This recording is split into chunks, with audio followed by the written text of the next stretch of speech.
Okay, it's 5:26. This is C-Jam, the jamming one.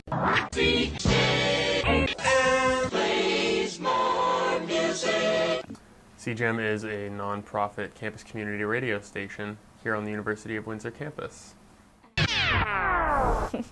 Thanks, Brady, but C-Jam is so much more than that. So hold on to your hats, folks, because the C-Jam story takes us all the way back to 1945.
Radio arrived at the University of Windsor in 1945, starting off small with 8 male students making up the Assumption Music Appreciation Society. This radio club offered a 1-hour weekly broadcast in conjunction with Windsor's CKLW in their early years, but soon decided to bring a station to campus, and CSRW, or Canadian Student Radio Windsor, was born. These campus radio pioneers operated a closed-circuit system. That means if your building wasn't wired, you wouldn't have access to CSRW. CSRW was first wired into the Student Center, the campus pub, and various other buildings in 1969. The cost of $20,000 to wire residence buildings was far too much, but later that year, CSRW was wired into McDonald's and Vanier, with plans in place to wire Laurier Hall in future months. Did you know that Mac and Laurier used to be separate dorms for men and women? After CSRW went live for the men in Mac Hall, it took over a year for women in Laurier to get the same privilege. But remember, it was the 60s. During the 70s, CSRW made yet more breakthroughs.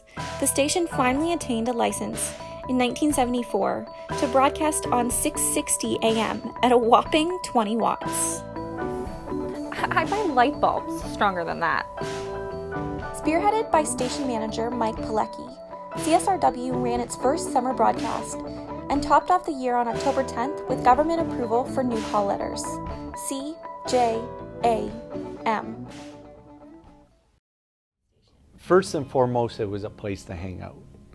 Okay, it was down the hall over there, outside of the pub. You walked in, and there was a big square office. To the left was a little hallway where you walked. You had the shelf with, I don't know, a couple hundred records, and then around there an on-air room and a production room. An AM license hardly made it a radio station, but the record club was a heck of a lot of fun, and a common passion for alternative radio pushed forward the FM application for one of the last 2 spots on the FM frequency. I knew early that it was going to be a great opportunity, and I could see what was going on at the station. They were so poorly staffed and so improperly funded that I knew I had to get involved in some way. But at that point they said, well, you have to be a student. So that kind of pushed me into going back to school. So once I started here at school part-time, I was allowed to join the station. We started putting a staff together under the guise that we would be practicing what we're going to be doing for FM. And that's where we put the ideas down of how to, put the music in we had folk music in the mornings, and we had blended music in the afternoons. The application was in, the plans in place, but money was tight. The Student Administrative Council, or SAC, agreed to let CJAM host a referendum on September 15, 1980, to double the student levy for a total of $10 per year. In agreement to holding a referendum, an ultimatum was imposed. If CJAM didn't win, we would be turned off indefinitely. Fortunately, support for the station gave the radio club a 710 to 639 victory. Finances were finally in place, but the turmoil of achieving a broadcast license was really taking a toll on staff. In the 2 years following the station's successful 1980 referendum, CJAM's application for FM was forced into delay. SAC at the time had bylaws restricting FM broadcast. Eventually, the bylaw was amended, but conflict within the station ensued. On December 10, 1981, CJAM closed its doors indefinitely due to staff and management disputes, and the FM license was at risk once again. Since 1969, staff had their fingers crossed for an FM license. And now our doors were locked? It doesn't make any sense, but thankfully, our story doesn't end here. Nearly 2 months passed before doors were unlocked in February of 1982. But the internal conflicts encouraged those skeptical of CJAM's future. But as it turned out, success was just around the corner. Well, it was kind of strange because, like I was saying, this was a record playing club. We had an AM license that you could listen to our station if you were plugged in on campus. If your radio was plugged in, nobody listened. About twice a semester, the studio was right next to the pub. About twice a semester, the pub would put us on at lunch, and that would be the highlight of the year. Like, that was it. So no one, and then a couple people who in comm studies who really knew their stuff went for the application, applied, we got the license, and then there was no radio, no record playing club.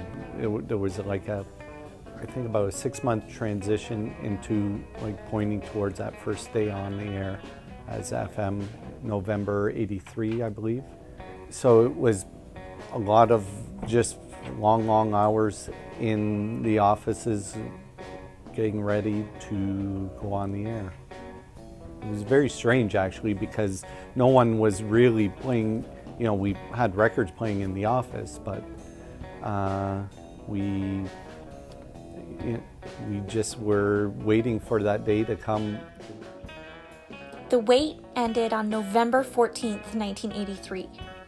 At 6 a.m., former staff member Chris Burston was the first voice on CJAM 91.5 FM.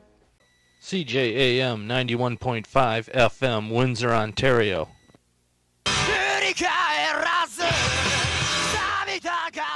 The difference was like being a baby bird stumbling along through the leaves to, you know, a bird being able to fly. It was incredible. And the response we got, because there was nothing like it on the airwaves here at the time that was playing alternative music all the time.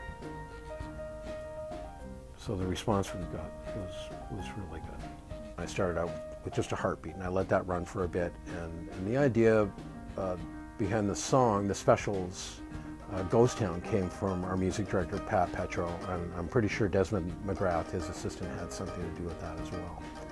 By the late 80s, the idea of punk music and new wave and all that had started to dissolve a bit, and it was getting really watered down, and there was a lot of disillusionment in the music industry, and Ghost Town really reflected what that was like, and it also reflected at the same time what Windsor was like. Windsor was not looked at in a very good light, but the people who were here, we knew it was a good place, and we knew we had something special that we were going to infuse into Windsor. So Ghost Town really epitomized that feeling we had at that time. And the song has really stood the test of time for having just a really, really great first song. And when FM came, we got 50 watts. That enabled us to be heard throughout maybe 3/4 of Windsor, and it'll spill over into Detroit. And we did have Detroit listeners in those when we went FM. So yeah, I think that changed. I did notice people start actually calling and requesting songs. So it made a difference, kind of boosted morale a bit. But even if we were carrier current, I'd probably still do it. I remember many of us just huddled outside just the on-air room and listening, and it was, you know, and then trying to find out, is it actually going on the airwaves? Are we still just a record playing club? And, you know, to get somebody calling in and, you know, making a request later that day, that was a huge thing. You know, to have somebody who's listening at home calling in, somebody we didn't know, right? Because you think, oh, well, this is part of the 20 or so people who are part of this. No, so that was big. All that hard work finally paid off. But like always, some finances were an issue. So in 1985, CJAM launched its first pledge drive. The first pledge week, I think we raised about $10,000 the first year. And between all the other campus community radio stations in the network, they were amazed at how much money we had raised, not knowing what we were doing at all. So we were very successful the first ones going through. The first one was, it was pretty amazing because we were really riding a wave of, you know, the newness of the station. And none of us really had any experience in we're kind of thinking over the airwaves we're putting out a pan to, can you please give us some money? And luckily there was the station manager, assistant manager, back then had their stuff together and really just developing the relationship with other campus radios, and that was a big thing too. Aside from the student levy, CJAM's income consists mostly of pledge drive donations, and it takes a tremendous amount of teamwork from both staff and volunteers. Pledge drive is the most important week of the year. It is the time when everyone comes together and does a special fundraising program. Every single show that we have creates a special and goes live and fundraises themselves. They go out and get donations, whether it be of large donations or, you know, people bring in bags of change, and we generally raise about $25,000 to $30,000. Pledge only lasts 1 week on air, but donations find their way to the station all year round. And pledge drive swag is pretty awesome. 1985 was topped off with CJAM being announced Metro Times' favorite new music station of the year. The following year saw even more change, and the alternative station began broadcasting full 24-hour days on June 24th, 1986. There was a period where we stopped broadcasting at 12 midnight and then resumed at 6 a.m. So I remember that period. In fact, I used to go in the production room from 12 midnight till 6 a.m. to do experimental music. So when we went 24 hours, I was a little disappointed that I lost that fun thing to do. But yeah, no, the transition was actually very good. And we did have people listening to in the morning till 6 in the morning shows. Finally, a full-fledged 24-hour radio station, and CJAM was really making waves. But on the heels of the 1989 Montreal massacre, some red flags were raised about CJAM's most dedicated and hateful fan. The Grand Dragon has been calling the station since we obtained an FM license. For years, he has been hounding the station, but staff brushed off his unlikely threats. He would listen, call in, and give harangues that lasted sometimes a half hour. So you'd put the phone down, And he'd still be screaming about how much he hated CJAM and how he's going to come down there and blow up the station. And racist stuff and sexist stuff, you know. But most people just sort of laughed it off. And then he'd send us stuff in the mail, usually once or twice a day. It would be a package, right? And it'd say, you know, the Nazi radio. It'd say, air or die. I just remember he used to call me and was like, oh no, not this guy again. And he'd pick it up and he'd right away start with the racist accusations and just, I'll give it a rest. You'd hang up and then ring, it'd be the same guy again. As easy as it was to just put the phone down, the Grand Dragon persisted, and following the Polytechnique shooting, it was decided something needed to be done, and a police report was made. Through police investigations, we learned a lot about the Grand Dragon. It turns out he was a middle-aged man named Larry who lived in his parents' basement somewhere in Michigan. But he did have a PhD in science. What drove his obsession with CJAM is unclear, but police determined that without owning a car or any firearms, he was completely harmless, and advice was to just let him be. Eventually, Larry got tired of us, and he did disappear, but I'll get to that later. Moving on to 1990, we had some new problems, and some of the old ones resurfaced. The station manager at the time lied about submitting the next power increase application from 50 watts to 450 watts.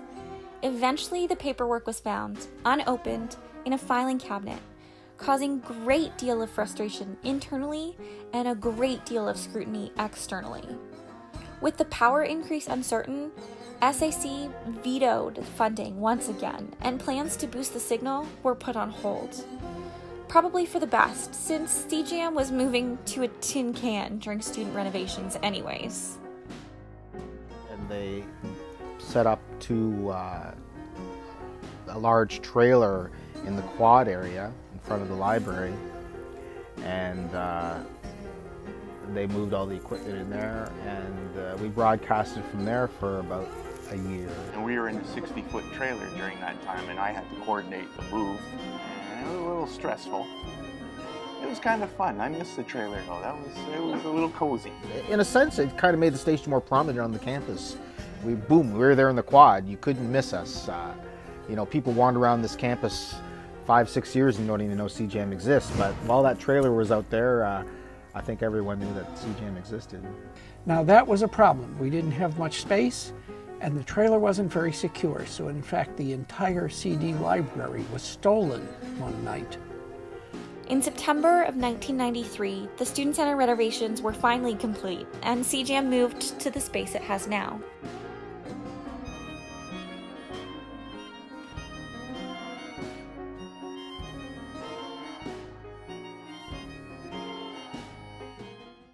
It took some time to restock the record collection and move into the new space, but the transition was smooth, and the station held strong while pushing for a power increase. 1996 had some big changes for the station. CJAM went to 500 watts on July 19th, and we got our own bank account. That was the first push for financial autonomy from SAC, or as we now know it, the University of Windsor Student Alliance. Yeah, the CJAM autonomy and the UWSA thing has always been an interesting thing, because right from the point that we went FM, we were kind of a separate entity, but it was in this very strange state. We were owned by the Student Media Corporation, which is an Ontario incorporated company, simply because under the way we were licensed, we could not be directly owned by the university students or whatnot. CJAM received a great deal of blame for the debt of the UWSA's Student Media Corporation, or SMC, which then consisted of the student newspaper and radio. But it was, in fact, a lack of income from the Lance student newspaper and UWSA's mismanagement that indebted SMC.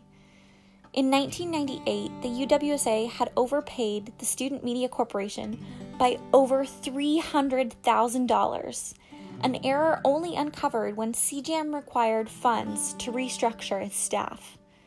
The debt had been accumulated by the Lances many years in the red, But UWSA was hesitant to let CJAM off the hook for a debt not even their own.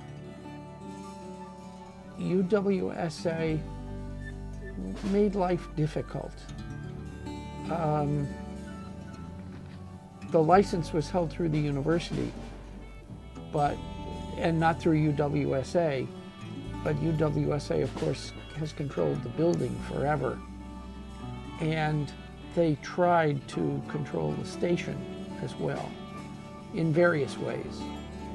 And that was kind of problematic. However, on October 12, 1999, CJAM became its own entity, and the doors opened to alternative funding. If UWSA was in charge, then our budget came through the UWSA budget. And did that mean we got everything we were supposed to get, given there was a fee, portion of the student fee, that was supposed to go to the station? And it didn't all come through. And payment was sometimes very slow. So the guy got frustrated enough to go to the university and get them to budget us separately. And that meant a lot. That meant there was a lot more freedom to spend the money as we wished. It didn't have to go through UWSA accounting. Now, this is where our not-so-friendly prank caller, the Grand Dragon, makes his final move. In the early 2000s, CJAM made the tedious switch to the digital age of the internet. Larry saw this as another perfect opportunity to mess with the station. He hacked into the computer system and left a little note for staff to prove his capabilities. But that was the last the station heard from Larry. After 20 years of faxes, calls, tapes, and even a run-in with some programmers, the Grand Dragon has mostly been forgotten, except for a good laugh in the station every now and then. With Larry finally gone, CJAM could focus on the new world of internet broadcasting. CJAM continued to grow steadily online and in the community until the frequency was threatened due to its unprotected status. Basically what happened with the station switch, the reason it happened was because CJAM didn't have protected status, which meant that another station could apply for our frequency, which was 91.5, and take it, which is what happened. The station applied for it, and they're like, okay, you can have it. But then CJAM was like, well, wait a minute, we've been here for 20-something years.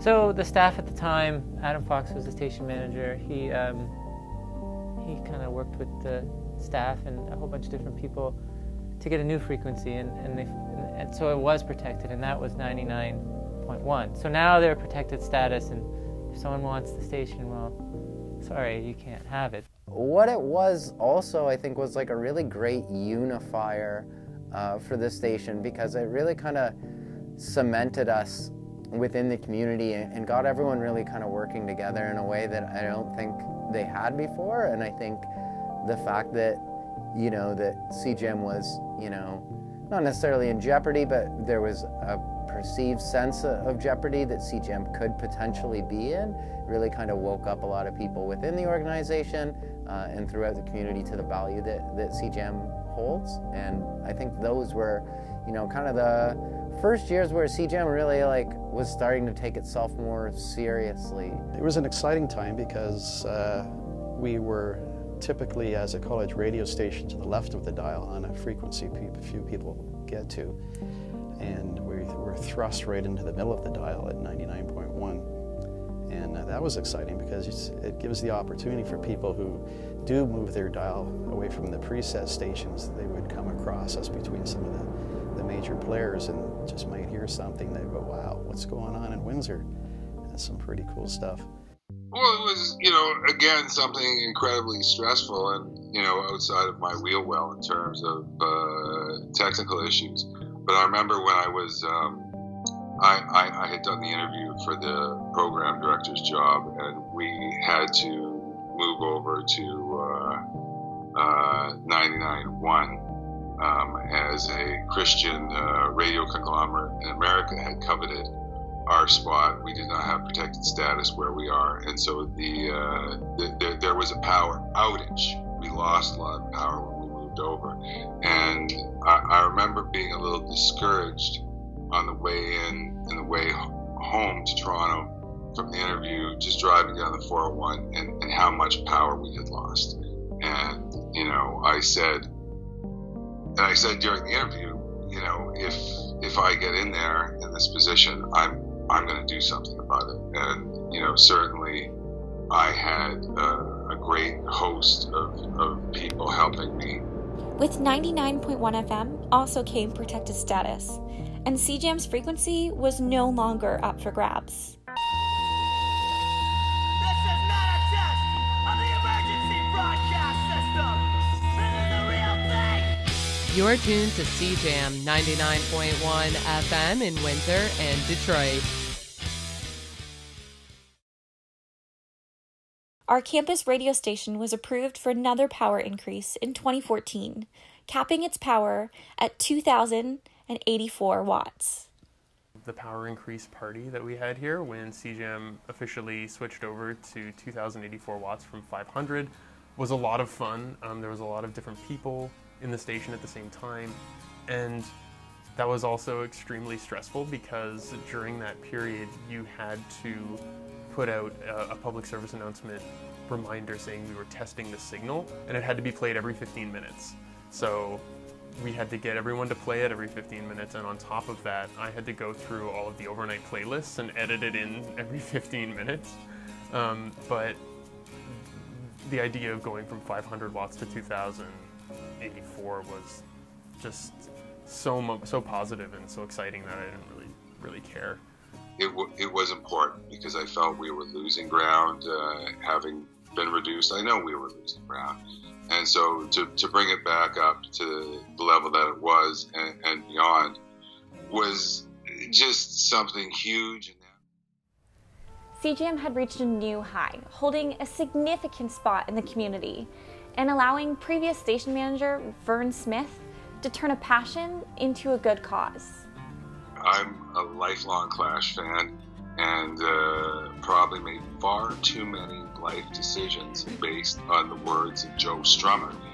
You know, Joe Strummer was, to a certain extent, one of my guys, and we, at the time, there was a marathon based around homelessness issues that was run out of Montreal, and we were participating in that, and we had a lot of technical problems. It didn't really cover Windsor, Detroit's poverty issues, so around 2010, with about 3.5 weeks notice, we decided we're doing our own thing. We're doing a broadcast with Windsor that focuses primarily on Windsor, Detroit poverty issues. We're wrapping it around the music of Joe Strummer, which we thought was incredibly appropriate, and it was just a great outburst of journalism and music and activism, DJs and spoken word people working together, and with the benefit of CJAM.ca, we quite literally got the world to listen to Windsor, Detroit poverty issues a la Radio Clash. People called in and contacted us from all corners of the earth, and you know, it really warms my heart that it's still going on in 2018. CJAM continues to host Pledge Drive and Joe Strummer Day, engaging the Windsor Detroit community. But we never forget our volunteers. At the end of every winter semester, staff hosts the Jammy Awards to recognize the amazing people that sit behind our microphones. One of my other favorite memories, or I guess yearly memories, is hosting the Jammy Awards. It's a really great time for all of our programmers to get together. We sort of hang out together. We present the awards. I've been present at the award ceremonies pretty much every year that I've been here at CJAM. And it's really nice to see people be recognized for their hard work here at the station, as you know, 99% of people are volunteers. And we always try and choose different people for the categories every year, and it's nice to see see people's face light up, especially when they don't expect an award. And it's really nice to be able to honor our volunteers and sort of just like hang out and have fun and celebrate the fact that we all love radio. Although we're not at the Jammy Awards, there is an award I want to give out. The most famous programmer from our history books goes to none other than Toronto Maple Leafs sports announcer Joe Bowen. I had dreamt about playing in the National Hockey League, but then really quite quickly realized that I didn't quite have the makeup to play in the game. But I wanted to get into broadcasting, and so by taking the communication arts program, my dad, before he passed, wanted me to go to a university. And Windsor was the only university, certainly in Ontario, that had a radio TV broadcasting course. So that's why I decided to come to Windsor, and I very quickly got involved in the student radio station as a volunteer. So we would do lots of things, and most of it I got involved. I wanted to do play-by-play, and so we got involved very much in the student radio broadcasting of the home games from St. Denis Hall. That's right, folks. The famous Joe Bowen was the Windsor Lancers announcer way before he got into the big leagues. I've never worked a day in my life. I really haven't. I enjoy what I do. I really enjoy the hockey. I enjoy the broadcasting, the people that are involved in it, and I got my start at the student radio station by getting involved and working with athletes who just happened to be university students with me, but working with people like Dr. Paul Thomas and working with Walt Romano and people like that gave you a feel for the industry and a love for it, and I've been very, very fortunate in my career to end up doing what I am doing. But again, it all started by making a lot of mistakes and people not having a huge audience to at least come down. God, I don't wonder what it would have been like if they'd had Twitter back then. I probably would never gotten on the air again. But it gives you the opportunity to cut your teeth, and everybody has to be able to do that in order to get going. CJAM has had an abundance of amazing people walk through its doors. You ask any jammer their favorite part of our alternative radio station, and the answer is unanimous. The favorite part is the community of freaks and weirdos who listen to off-color music and know what they're talking about. The people, for sure. Stole my answer. I met a lot of great people, a lot of nice people, a lot of interesting characters. Got to socialize with a lot of music nerds, which I always enjoyed. And pretty much my whole social circle, as small as it is almost entirely comprised of people I met at CJAM, either directly or indirectly, over the 13 years I was here. So it was a big part of my life. I met my wife here, so. Yeah, I was going to say the same thing. You know, you meet a lot of people in your life, but I don't know, all the people we met at CJAM, it was just kind of like you clicked. You had people to challenge you and people who had similar interests and just kind of, you know, made you want to do more. Like you say, it'd have to be, you know, the people I've met. Some people I've met here have, you know, have changed my life for the better, for sure. So I'm very fortunate to have had an opportunity to get involved at CJAM. Oh, easily the people I met here and the relationships that we have. I did 2 programs here at the university, or actually 3, and really didn't know a lot of people in my program because when class ended, I was back here. It's amazing. I can go through, I could say that probably 80% of my relationships with people right now come back to somehow a connection to this place. So that you're saying, you're reminding me now that's after 35 years, right? And it's not like even music maybe back then was a common point, but there were some people who did the news, special programs, ethnic shows, technical aspects. Yeah, it truly was like a family. It really was, and to have those connections and to have these people are all over the world doing amazing things. The great relationships I've made with everybody here. You have a common goal here. You have a common ideology with everybody that's here doing community programming, and it's really a great thing. And to see that grow out of literally nothing, and it just blossomed all of a sudden into this thriving on-air whirlwind that happened every day. It was a wonderful, wonderful time. I'll always carry that with me. It's just the camaraderie of the fellow volunteers.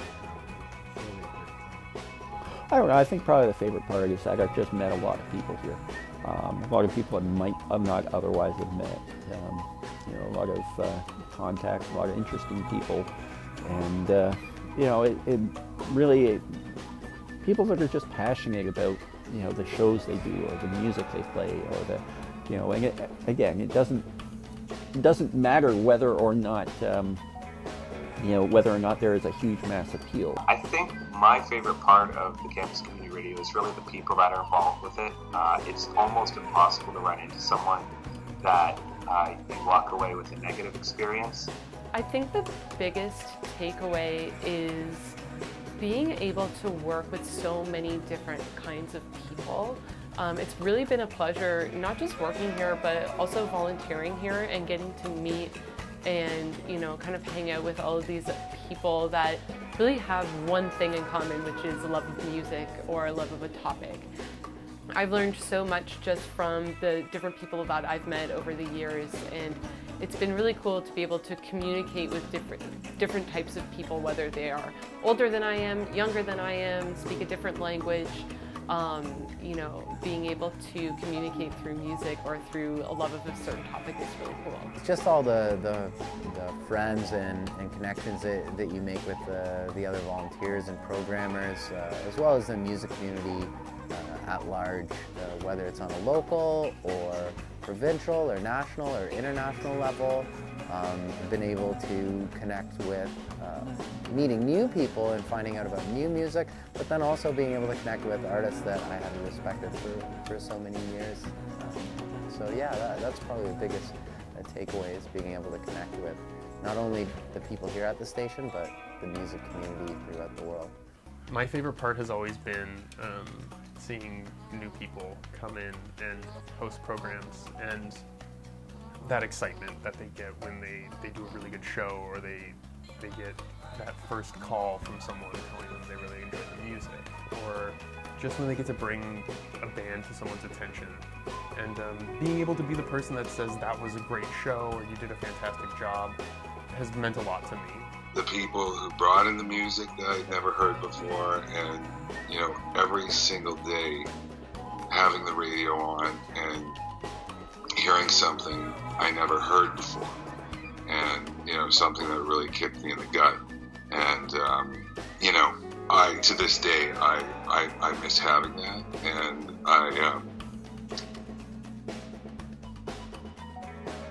I miss the people who brought those sounds. Sometimes it's like a big dysfunctional family, but otherwise, you know, it manages to get along and put programming on the air. There's no doubt you'll meet some amazing people around the station. With new faces or voices every week, we'll forever be an amateur radio station, redefining radio in Windsor and Detroit. What's the point of playing mainstream radio or songs on this station when you can change it to any other station and hear that? You know, that's not what we're about. I think the greatest benefit here at CJAM is being able to walk in here. Anybody can come into the station and learn the art of radio for free. We give people the training and all of the tools that they'll need to be successful on the radio if they want to learn that. I think CJAM has always been an extremely strong provider of alternative music. Any genre, any time period. We have these programmers that some are very well experienced, some are novices, but they all have this love of music that is completely off the beaten path. Especially being in Windsor and Detroit, it's a very historical radio kind of border city, and to have people that have been a part of that in the past, who have come here later on, or to have people that are discovering that history for the first time, they're always really excited to bring you those things that are hard to find and bring you that kind of content because they know how important it is. I think the music programming is some of the best in the area, to be honest. This platform of CJAM, it provides a creative outlet for people, which really is like something essential.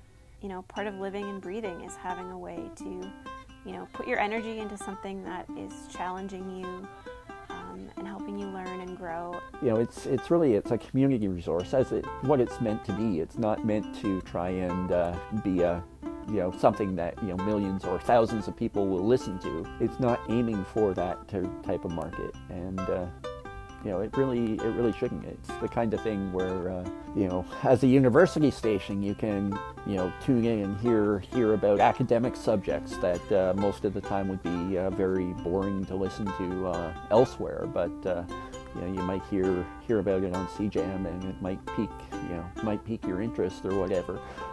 Or you might hear about some band that, you know, just up and coming band that just got together in some guy's garage and recording a demo tape or, you know, whatnot. And who knows, maybe they'll be the next big thing, maybe they won't, but, you know, who knows? Maybe it's good, maybe it's not. You know, does that mean they shouldn't get any airplay? You know, it's definitely an outlet for that type of thing. That's what makes college radio great, and that we should always be amateur radio for the students and have the young generation expressing their ideals of what music is rather than us old guys. I mean, I'm happy that they keep us around, but you need the fresh young blood to have their perspective of the world of musical culture, and it keeps everything fresh and lively. It's great when you're 21 years old to be able to do a show and have other people listen to it. In the 35 years since becoming an FM station, CJAM has been a beacon of local news and music. But as media changes, we always have to look forward. Campus community radio is really important because it is kind of the last bastion of hope against a kind of a sea of corporate interests and values. Radio like ours does not really exist anymore. I see campus radio expanding right now personally, especially, you know, here at the University of Windsor campus. We've been trying to integrate with student curriculum. So bringing in students from the digital journalism department so that they can get live to air radio experience is really unique, and I think that these types of programs again allow people to be a little bit more creative in a field where maybe they aren't going to be as creative in the future, or they, you know, might be able to think of a different project that kind of stems from a project that they're doing here at CJAM. Campus radio is important because it still provides a voice for different genres and groups, whether it's spoken word content or music, that would otherwise go unheard. Even with the internet today, a lot of things get lost because there's so much. You will still always need a curator. There's so much to wade through. And what you get with campus community radio is a real human being who has put real time into really curating and putting together a collection of music for you to listen to.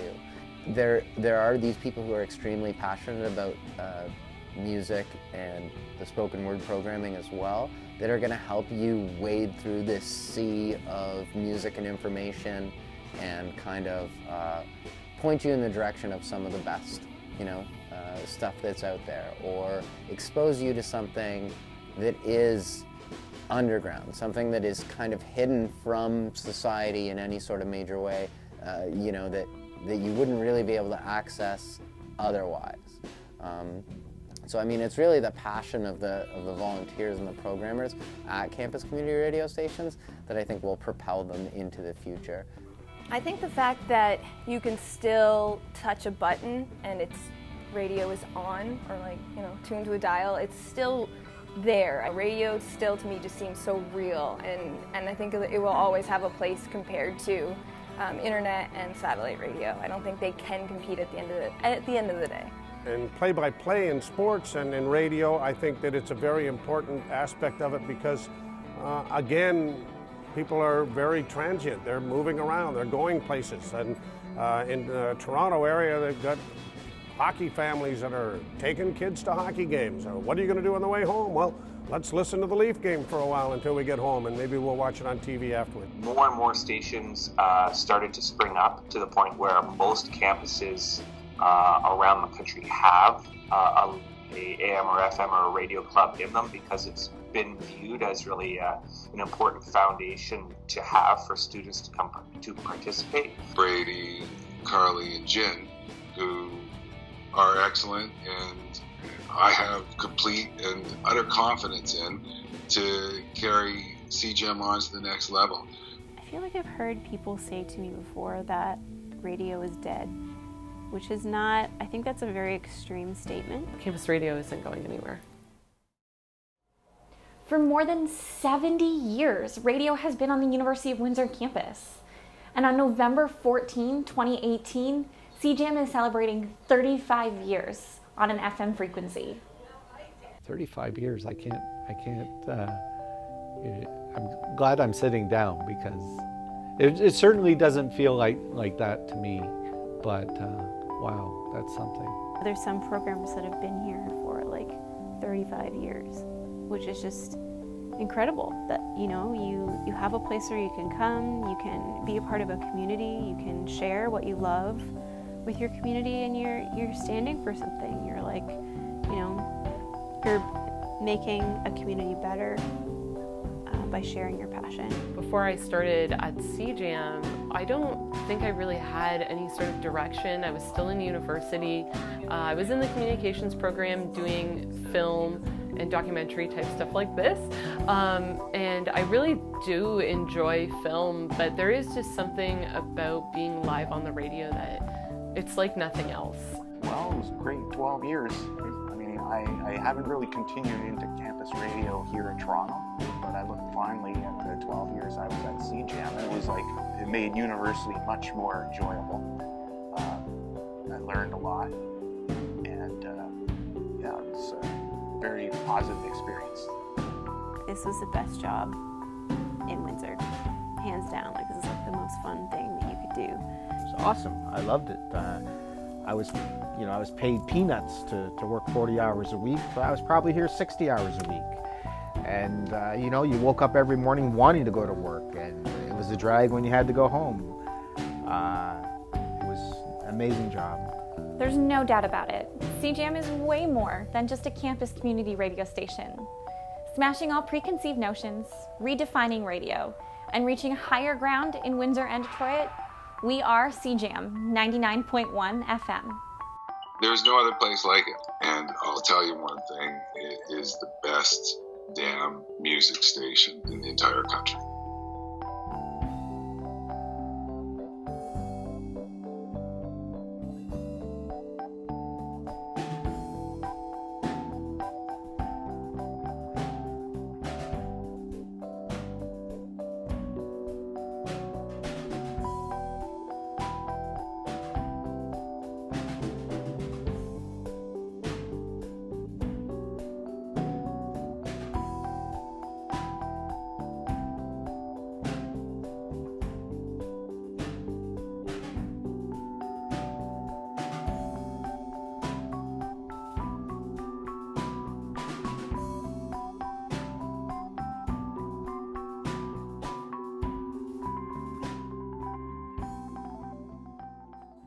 Oh, my catchphrase? You want the catch? Oh my gosh. I'll tell you how this happened. I mean, my dad, I used to sit on his lap, and he was a big hockey fan and big Johnny Bauer fan. And if Johnny made a great save, my dad would bellow out, "Holy Mackinac, what a great save by Johnny. Did you see that?" And as I said, my dad passed away before I went to high school, so I wasn't in broadcasting, even thinking about broadcasting, and never did ask him where he got it from. I've heard people say, well, he stole it from the Hamilton Tiger Cat rant, which is Oski Wee Wee, Oski Wah Wah, Holy Mackinac, Tigers eat 'em raw. And then I thought, well, no, but then I saw on TV, you know, Holy Toledo and Holy Cow and all of this sort of stuff. Again, instead of profanity back in those days. Unfortunately, that's changed, because now it seems you can say anything you want on radio, and and be pissed off or whatever. But I was doing a game in Chicago, and this was after years of doing junior and American Hockey League and the Toronto Maple Leafs, and Felix Potvin made a great save, and I blurted it out. Holy mackerel, what a save by Potvin. I wouldn't have used it again, but Bill Waters, who was doing color with me, I looked over and he was on his knees laughing uproariously, and I thought, well, if I got that kind of a response out of him, again, trying to be personality, try to show some fun and have fun on the air, I thought, well, I'll use it again, and so we have.